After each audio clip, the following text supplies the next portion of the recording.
Hello, hello, hello. God bless you and welcome.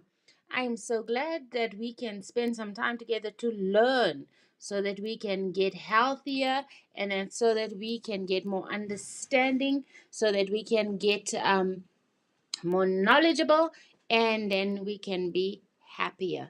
Today, I would love for us to speak on a topic that is something that is always what we are doing in one way or the other. This is what we will be busy with. This is what we will be doing. So, today, I would like for us to speak about happiness. I would like for us to speak, and I think we need to talk about happiness. So let's go as we develop ourselves and as we develop our minds. Welcome. Please ask questions, leave comments, let's interact, and let me gain from you, and hopefully you gain from my talk today. This is live at 5, and we want to see you being a happy soul. That's why we do this today. So we would like to speak a little bit today about happiness. Let me just try and do that. Here we go. We need to talk about happiness, and how do we do that? Well, we try to unpack a little bit, what does this mean to us? Where are we going with this? What is this about? You got any questions, please chat with me, ask questions. Let's be interactive. Let's really dive into the subject. Let me learn from you, learn from me. And if you like this, please remember to share with somebody else what you have learned, so that somebody else can also be enriched. I would love the interaction, so please do let us pursue that. So we're going to talk on our subject about happiness today, and I'd like to maybe just do this introduction. Last week I took a few days off. I wasn't on social media, and I tried to use my phone as little as possible. I took a break. I needed the break. And while I was on my break, I realized that I was starting to live, or I was in that period, or in that time living on a surface life. I felt like I wasn't really getting to the depth or to the core of who I am, and I wasn't really harnessing my power. I wasn't really digging my feet into who I am and what I am supposed to do. And this could have been why I felt like my happiness was, it felt like my happiness was slipping away. And I don't know if you have periods like that, where you just feel like you are just grappling to what makes you happy, or grappling to get things under control or get things done. Um, but I was starting to feel like I was no longer happy. I was no longer good. And that's why I needed a break, because when I am on a break and when I am quiet, I can reconnect with really what is currently happening in my life, what's currently happening in the season for me. And that's why I think it was important for me, for us to chat a little bit about what we are talking about today. So this is,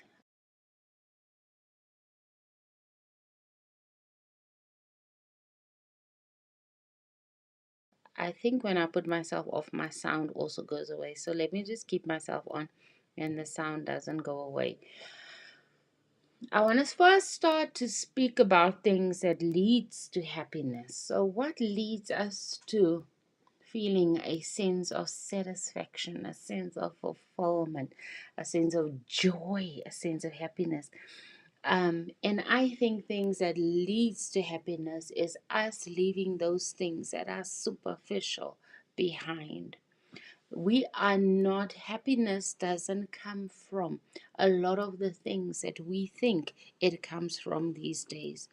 Happiness does not come from us being consuming things. We think that if I have this, if I accomplish that, if I do this, that then I will be happy. So those things are just superficial. If I am connected to this one, if that one does this, then I will be happy. If I was thinner, if I was, this or that or the other, then I would be happy.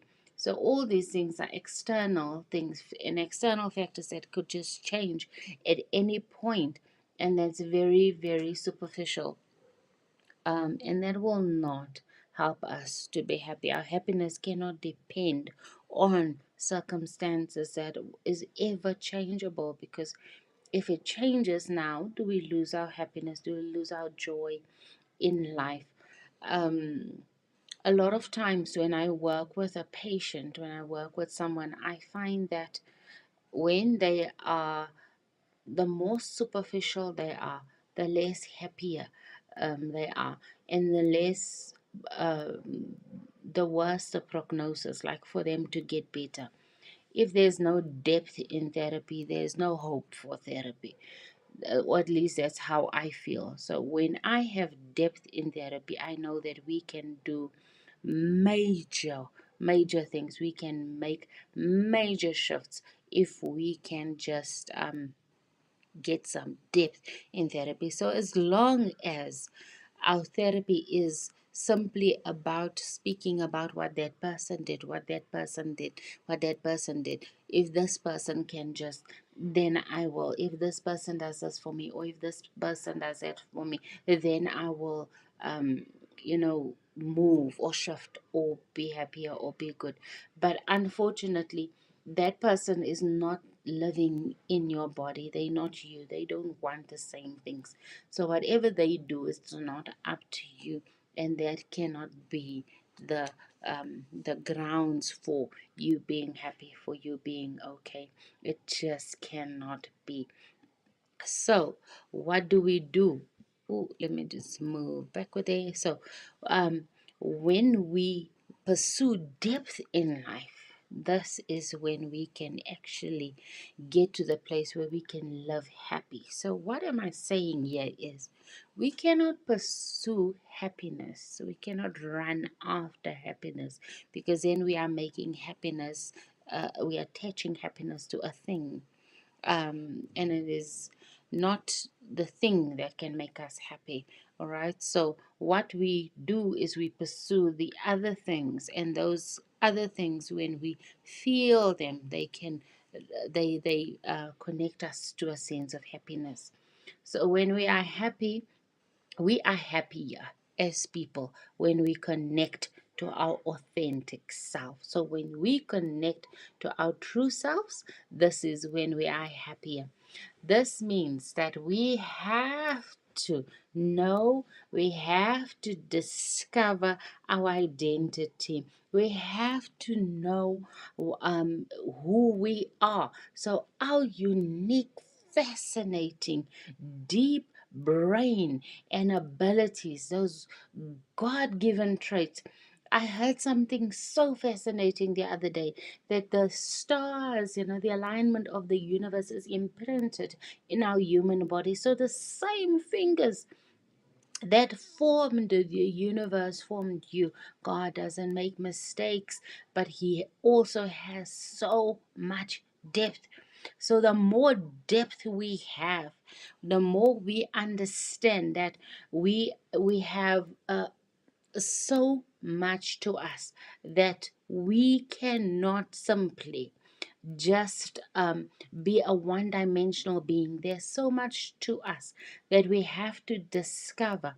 And once we discover, we go on this pursuit to discover self, discover who you are, discover how your brain works, and discover how you are going to do what's best for you.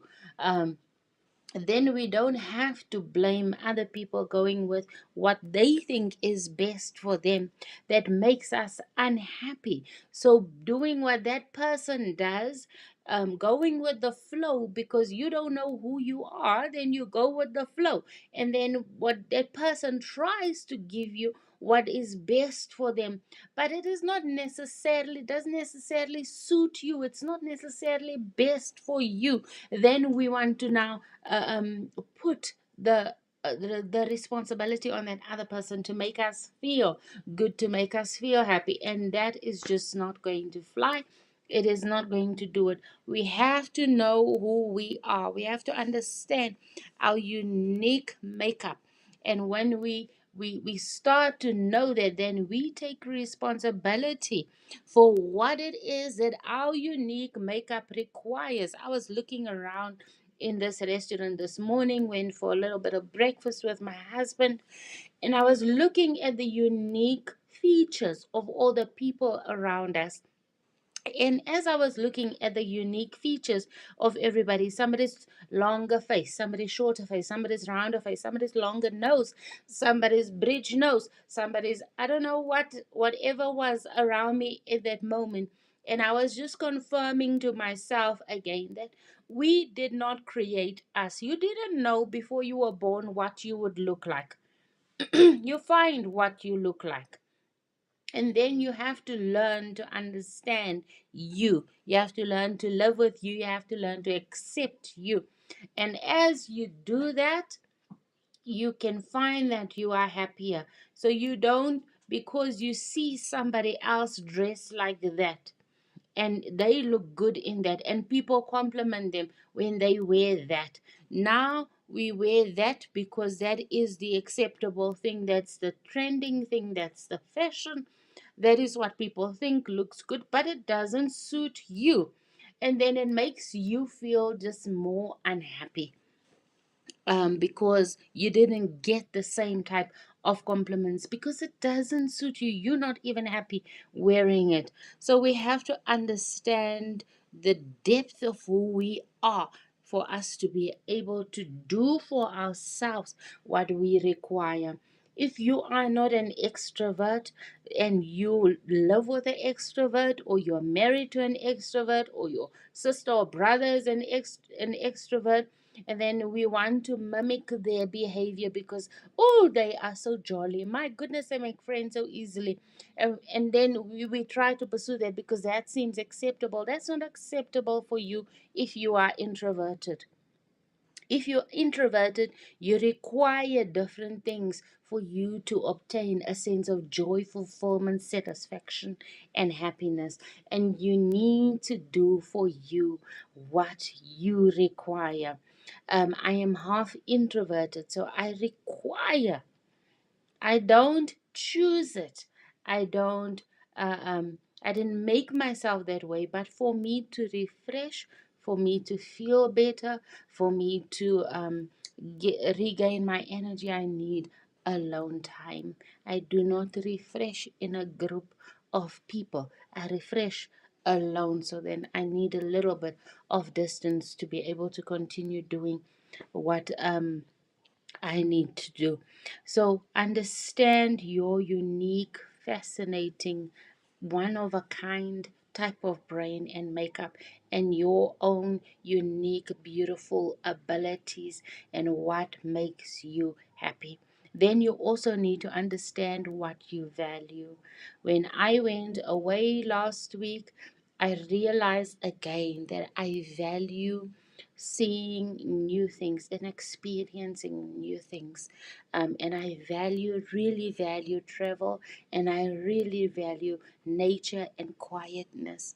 So the minute it gets to full, the minute the groups of people come in to have their jolly old time, that is when I start to move away, and I go look for my quiet time. I also have times, because I said I'm ambivert when it comes to introverted extroversion, so I also have times when I want the group and I want to dance and sing and things like that. That is also there. But you need to understand what you value so that you can do those things for yourself that you value. These things do not necessarily need to cost any money. They just simply need to be what you need to do for you. That's the who you are. Then why you are.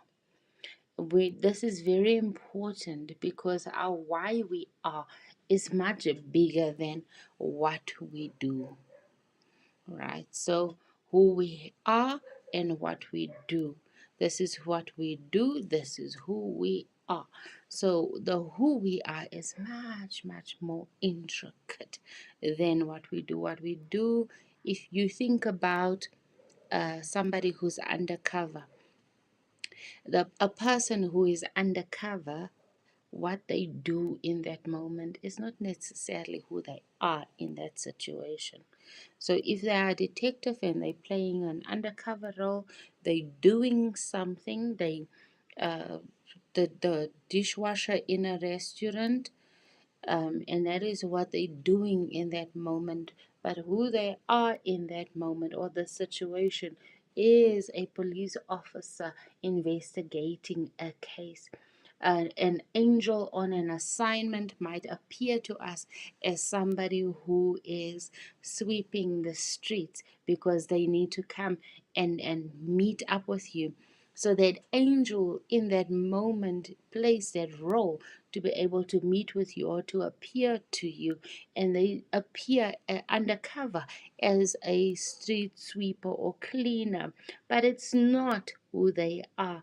It is what they're doing in that moment to reach you. God has placed us as ambassadors on the earth, and as ambassadors on the earth there are certain roles, key roles, that we need to play. So what we do in the marketplace, where we work, who we meet up with, who we connect with, those things are just doing things. But who we really are, that is a child of the Most High God in a certain role. Do not get stuck on what you do. That is not who you are. Who you are is much bigger than what you do. So that's very important if we are going to understand our happiness. Sometimes we have to do something that we do not particularly love, we do not like it, but we have to do it in that moment. And when we do that, um, we need to know that it has a season. It only has a certain time. So you are not going to define yourself. You're not going to get stuck playing a role that we think now is defining you. It's not defining you. It is simply for a time, for a season, to lead you to whatever greater things God has prepared for you. And then the third point when it comes to our happiness is we need to understand where we belong. Who do we belong with? We need to have be very choosy, be particular in who we connect with. But when we do connect, and especially when we connect with the right kind of people and have the right support system around us, then we can form deep connections. Those deep connections help us with the depth in life, helps us not to be superficial in our lives. So because when we are, we're saying that superficial relationships is not going to lead us to a sense of happiness and satisfaction. But when we have depth in life and when we form deep connections and relationships with people, we draw from each other in a time when we really, really need that support. And then we need to have a passion.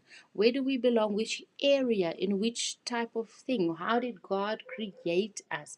Um, and what do we dream about? You need to dream. Dream again, dream again, dream again.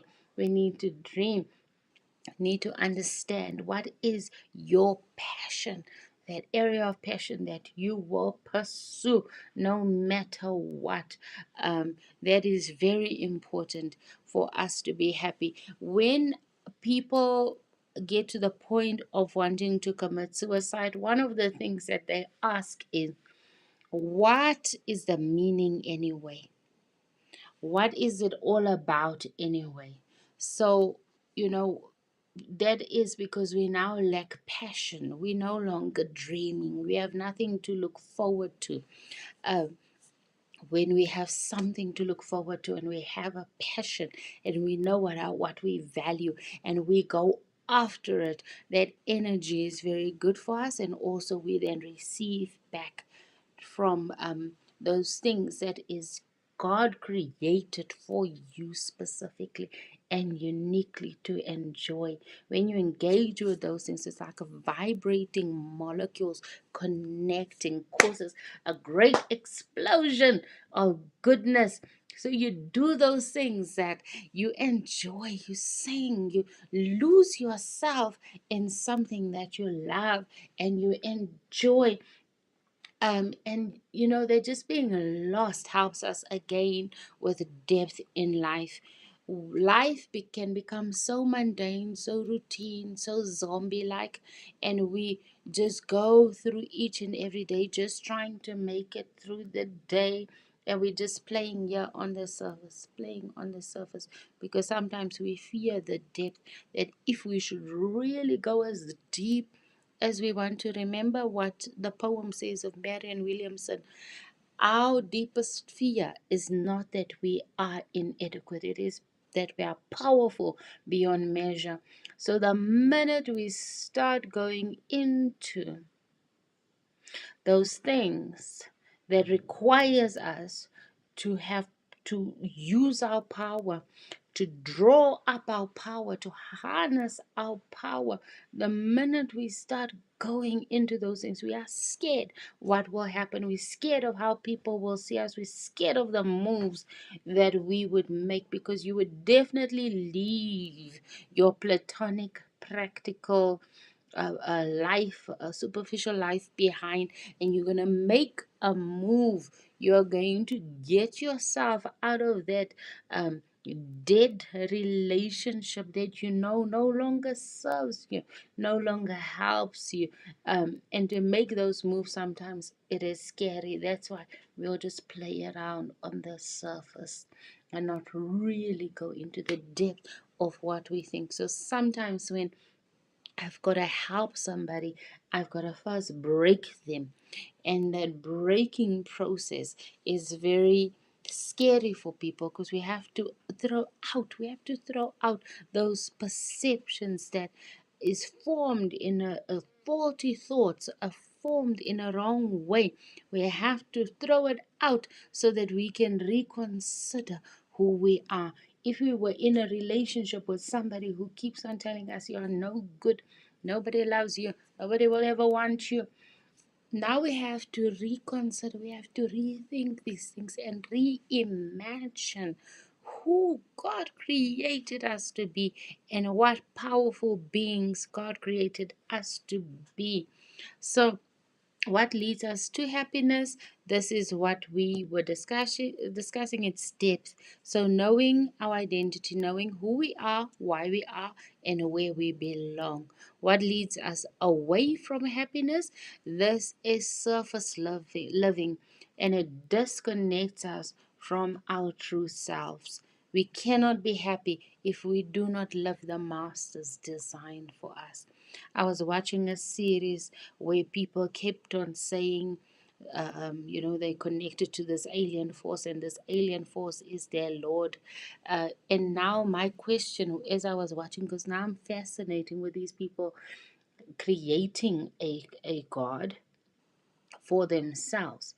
Um, and this was my thing exactly, that this Lord of yours has never created you. And if this Lord has never created you, how does it know what you want, what you need, what makes you tick? So now they have to teach their Lord who they are and what they need and what life is all about, instead of living the Creator's design. God created you with a certain design, certain needs, that doesn't matter what you do, it will not go away. Those needs will not go away. And we need to learn what they are.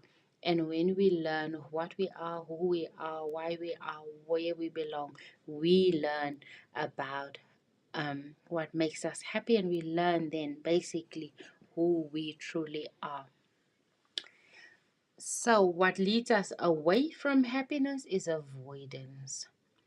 So, the avoidance of understanding what is our current reality. We don't want to understand, we don't want to face it, we don't want to know, and we disconnect from ourselves.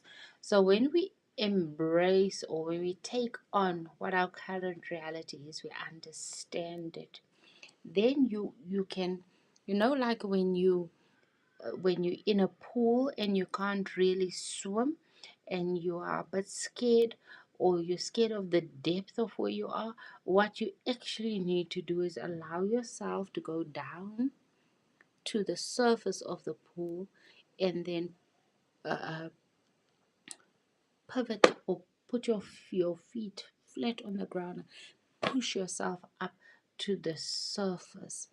So you just glide up to the surface, so you're able to go into the depth of the water, and you push your feet down and pull yourself up or push yourself up toward the surface. This is when you are able to gain a sense of control. So avoidance robs us of life experiences that can shape tomorrow into something beautiful.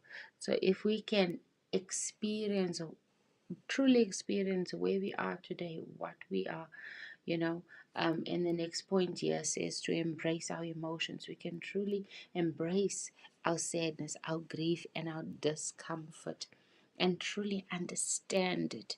Then that lifts us, pushes us, propels us to the next level of what we need to do to be able to deal with these feelings. So counterintuitive. So ironically, we don't think that going into our sadness and our grief and our discomfort would lead us to a sense of happiness, but it can. So the next point here is to choose to be positive and grateful, not to um, make as if our sadness, our pain, our discomfort, and our grief does exist, but in that we choose to be happy, or to be positive and to be grateful, not just for what we don't have, but also for what we have in that moment. Last week was also the week when my father passed away 3 years ago. And the same week that I'm celebrating my birthday is the same week that I'm also mourning his loss and remembering him. But I do not just remember the loss, I also remember the amazing man that he was, the quality man, pastor, and most of all, father that he was to me and my siblings, and a lot of other children that he adopted, and also his church, his sons and daughters, spiritual sons and daughters. So being positive and grateful and choosing that aids us with our endurance. It helps us to continue in adverse, difficult circumstances, and it helps us to complete activities that leads us to that sense of accomplishment. So, just to end us off, I thought this was really nice.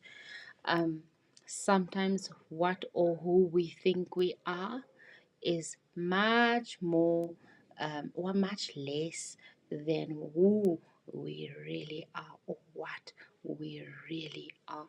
So we think we are the single rose petal, but we actually are multidimensional, beautiful, deep, deep creations of the Most High God. And if no one told you today, you are unique. You are one of a kind. Your eyes, your pupils are unique, your fingerprints are unique, the texture of your hair is unique, your makeup is unique. You are just unique and one of a kind. You are always growing.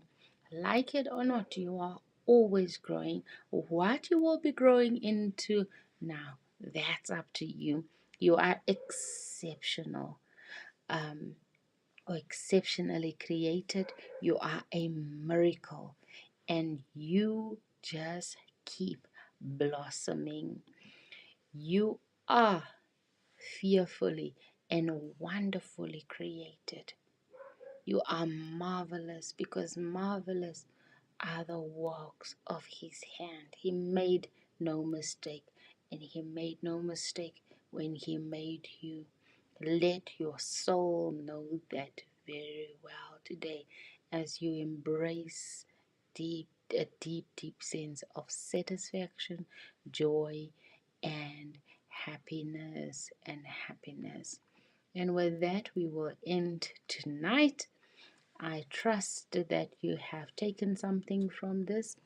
I trust that you understand that you are created a multidimensional being. You are beautiful, um, and God has a plan. We might not always see it, but blessed is she who believes. May God take you from strength to strength, and may you grow in grace and godliness and in health. Be well. Let it be well with you. And with that, I say good night. God bless you. You stay strong.